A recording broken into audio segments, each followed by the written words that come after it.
This is the Sunreef Eco Power 60 and it's having its world debut here at the Cannes Boat Show. If you saw our video of the 80 Eco Power we shot at Fort Lauderdale, it's a very similar concept, just scaled down. I say scaled down, it's still over 18 metres long and 10.7 metres wide. So the living space on this thing for a 60 footer is extraordinary.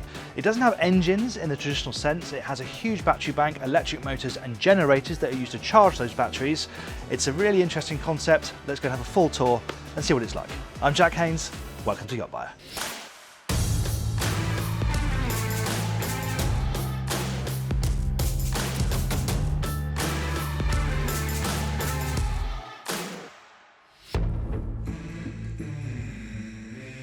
Before we get going, if you haven't done so already, make sure you subscribe to the channel, hit subscribe, hit the bell icon, and you won't miss any tours like this one. And talking of that, I think we should get going. And let's start down here at the bathing platform.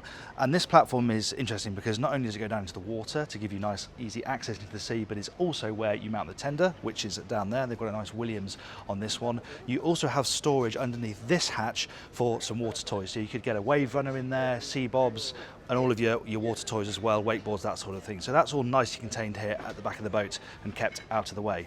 Heading up into the cockpit, the boat's got a 10.7 metre beam and you feel that all over the place. These wide walkways into the cockpit, the side decks are huge as well, and of course the sheer width of this cockpit. And there are some nice features here. I like the fact that you've got this covered deck gear here, so you can cover that off when you're not using it, but then you've got your twin cleats and your winches as well, easily accessed here at the stern. And overhead there's a shower actually set into the overhang here with the controls, so instead of having a little deck shower, you can have a proper shower when you come out of the sea, which is always quite a nice thing to be able to do.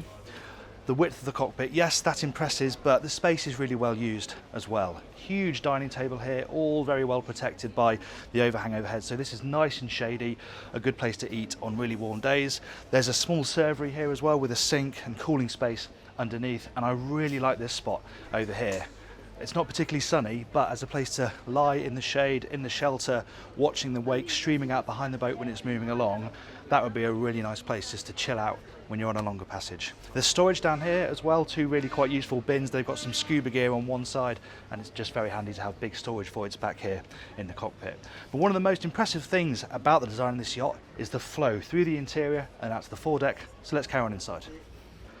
The doors slide open really wide to create a nice broad aperture into this saloon, totally flat floor as well. There's no obstructions as you walk in, and what a space this is. There is so much room in here, and it's flexible too. They will pretty much do whatever layout you want within reason. And this boat's got the galley down option. You can have the galley up on the main deck, but if you have it down there, you get so much seating. This lovely big L-shaped sofa positioned to the TV, which will pop away from the wall, so it faces this sofa really nicely.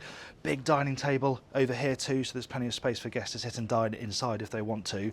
And the galley may be downstairs, but you've got a bar up here, which is nice. You've got your wine cooler, sink, obviously drinks arranged here, a bit of storage, so not everything is tucked down on the lower deck, and it becomes a bit of a feature of this area too. There's a lower helm as well. You've got an upper helm, of course, on the Flybridge, but we have got one down here as well. We're going to go into detail on the technical aspects of this Eco Power with the captain later on.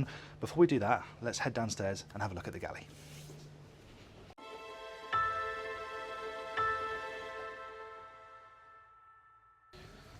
Starting with the galley then, when you walk inside immediately here to port, you've actually got the washer and dryer stacked up here on this side, and then behind the door, which is a little bit awkward, is the freezer, but the fridge, which is full height domestic size, you can open without having to close the door.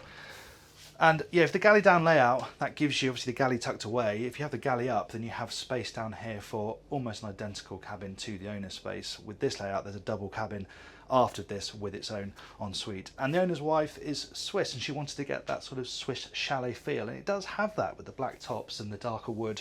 It looks really smart. It's well kitted out too. Microwave here at eye level. You've got an oven down here and then hob behind me. The sink is obviously on this side under a cover. It's got a great view out as well. Nice big hull window down here. It is quite a dark decor and the lighting is quite subtle, but you have got this nice big window, so natural light isn't too much of an issue. Let's head over to the other hull where we'll find the owner's cabin.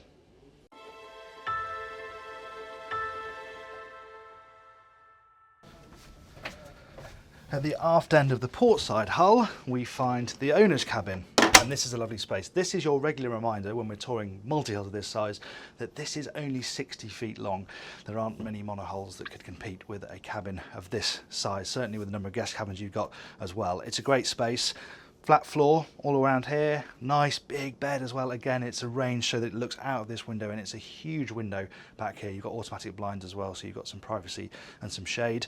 The television is mounted here at the end of the bed as well. That pops up so you can watch the TV in bed, and there's some nice detailing either side as well. You've got your light switches and sockets and stuff like that, but there's also induction chargers built in either side of the bedside tables, and they're large as well, so jewellery, devices, all of that stuff, plenty of room for those types of things.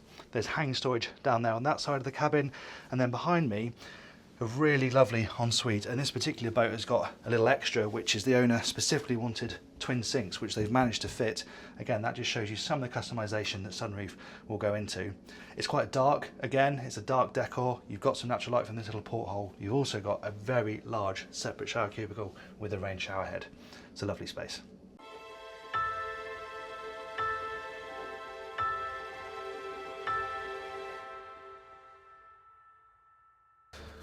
Forward in both hulls is the guest cabins. The first thing you're met by is big storage space here, nice hanging locker in the hallway, and then you come through a separate door into the cabin itself. Now you can see there's some compromises here. This door doesn't fully open, but the reason they've done that is to give you a nice long bed. It's the same with the bathroom. The door doesn't fully open, but again, it means you have a really decent sized bed to sleep in. It's set relatively high, but there is a step here, so you can sort of launch yourself into bed that way. And crucially, they've aligned these typical sort of Sunreef 3-stripe hull windows so that you do get the benefit of them when you're lying in bed. You can lie there, look out over the water.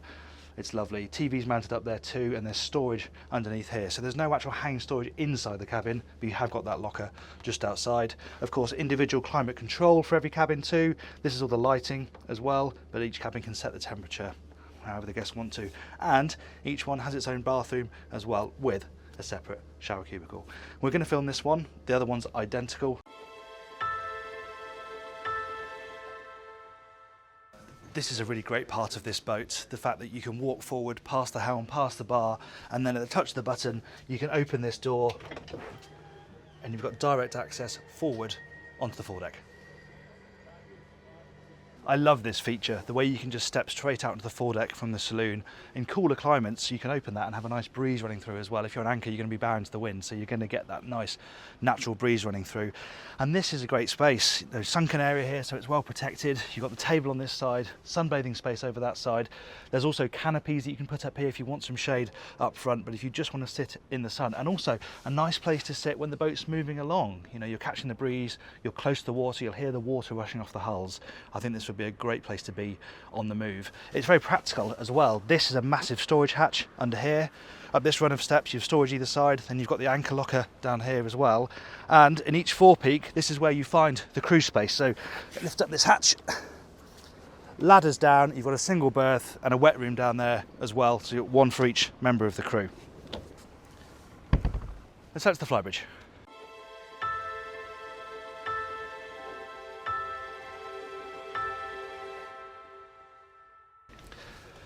Up to the Flybridge, and yet another vast living space aboard the 60 Eco Power. Again, it's quite flexible in terms of arrangement like downstairs, but this owner's gone for this big central dining space which works really nicely, and it is big. You could comfortably get 10 people around this table, and there's a bar over there with a grill, sink, ice maker and fridges, so the crew can serve a lunch up here relatively easily. Behind that, just almost full width sunbathing space if you do want to catch some rays up here. Another area of flexibility is the hardtop. Now they all have the hardtop as standard, but it's what you have in the middle that can change. So this boat has glass, you could have more solar panels up there if you wanted. You have a sunroof as well, so you can open it up a bit more. Again, completely up to each individual customer.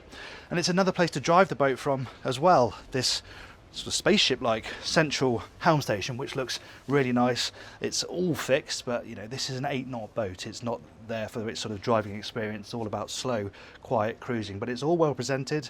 It looks smart, it's neat, it's tidy. The steering wheel's tilted away and fixed, so that's a little bit annoying, but you've got a nice wide bench so people can come and keep the captain company on passage. And it's very important on this boat that you have really good oversight of what the systems are doing. It isn't configured like a standard diesel powered catamaran, and we're going to talk more about that with the captain, Josh. Josh, thanks very much for talking to me. Much better for you to talk about how this boat runs because it's got quite a unique propulsion system. You haven't got a big pair of diesel engines on this boat. Yeah, just tell me a little bit about how the setup works on the Eco Power 60 when it comes to propulsion. Yeah, as you said, it's an economical boat. We've got 2 electric motors that are powering our propulsion, and then we have 2 diesel motors that are charging our battery banks, and then of course we've got the solar panels all around the boats that are all working together to power our boat. So on a typical cruise, how are you using those systems? You've got electric motors, these throttles are connected directly to the electric motors, and then you've got your generators and you've got that. How big is the battery bank? The capacity is large, right? Yeah, we've got 375 kilowatts of storable power.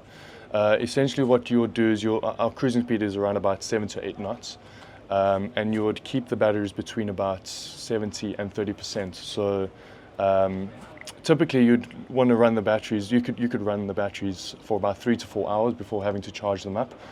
But if you're on anchor, you could probably shorten that to about an hour and a half just to charge the batteries up, and then you've got about 3 or 4 hours of battery power to keep you moving. Okay, so you can run completely silently, just using the electric motors, or you can run with a generator running to keep it topped up so that you don't deplete the batteries completely. Exactly. So with this being an electric boat, there's more than one way you can run it. You can run it really thirsty, or you can run it super economically, where you're almost using no fuel. Yeah, okay. And I suppose a lot of this comes into its own as well when the boat's stationary. Running the domestic supply, you were saying earlier that you can, use a lot less fuel across the season because a lot of the time you're not running the generators heavily because you've got the solar panels. Yeah, I think a very important factor to focus on this boat is the difference between a normal boat and this boat is that you don't have to have the generator running every single night to run your aircon to power up your battery bank. On this particular model, you could run the generators for about an hour and a half and then have your boat run only on the battery bank for about 2 to 3 days. And you can charge it from shore power as well, I assume? Shore power too. Shore power takes a bit long because depending on what marina you're in and what power they can supply, but usually between 12 and 24 hours to charge from 0 to 100%. And I suppose one of the downsides potentially is that performance is relatively limited with this design. Have you been out in big seas in it? How does it handle bigger seas when you haven't maybe got as much, a couple of thousand horsepower on tap? How does it cope in those scenarios? Yeah, look, I mean, this is a relatively big boat. You're not going anywhere fast, whether you're a conventional boat or whether you're an electric boat. Your cruising speed is still going to be between 7 and 9 knots. I did an 80 last year, and to be honest, the difference between the 80 and the 60 are minimal, when dealing with big waves. I was just as comfortable on this boat as I was on the 80. You're just a little bit higher off the water, you might not get it water slapping on the bottom as much as the 80, but cruising, it's unbelievably comfortable. And you mentioned earlier, I think you said you could do an entire season on half a tank, because you've still got the same fuel capacity as a 60 power, right? A diesel capacity is a 60 power, so you've still got lots of fuel on board, you just use a lot less of it. Yeah. Use a lot less. With Sunreef, you can choose how much fuel you want when it comes to your storage. This particular model has 10,000 litres. And that would essentially last you a whole season, whereas I think with conventional boats, usually if you're running your generators every night, you'll probably use up your fuel within a week or 2 weeks charter, where you'll have to refuel. The amount of fuel on this boat will last us throughout the season if you run it economically. I suppose what it boils down to then is, what is the max range using this system? How far do you think you could go without having to fill up the tanks, so to speak? Yeah, so there's quite a few elements that you have to look at when it comes to this sort of boat, because in the long run, it could affect you a lot. If your currents, your weather, the way that you're actually running the boat. Like I said, there's lots of ways you could run this boat. You could run it thirsty, you could run it really economically. But we're looking for this boat, we more or less get about 5,000 nautical miles on our first calculation. And when we cross over the Atlantic, we'll probably do the one-on, one-off kind of method. So running one generator, then switch on to the other one to maximise your range. So you're going to cross the Atlantic on it? Absolutely. That's cool. I think this will be the first Eco 60 to cross the Atlantic, power. So yeah, I'm looking forward to that. That's awesome. Well, good luck with that voyage, and thanks very much for talking to us. Yeah, thank you very much. The owner of this boat used to own a sailing boat, and it makes perfect sense to me why this would appeal. He wanted a power boat, but he didn't want one with massive great diesel engines. He still wanted to have that sailing experience, but without having to faff around with actually sailing the boat. So if you want to do 15, 20 knots, it's not the boat for you. If you're happy to cruise at 8 knots, there are loads of benefits outside of the slow, comfortable, efficient cruising speed. There are benefits at rest as well, but of course there's all the benefits of the design of the boat too, the living space, the customization, the amount of sleeping space you have. But let me know what you think of this boat in the comments below. Do you like this propulsion system? Do you think it's a good alternative? I'd be fascinated to know what you think.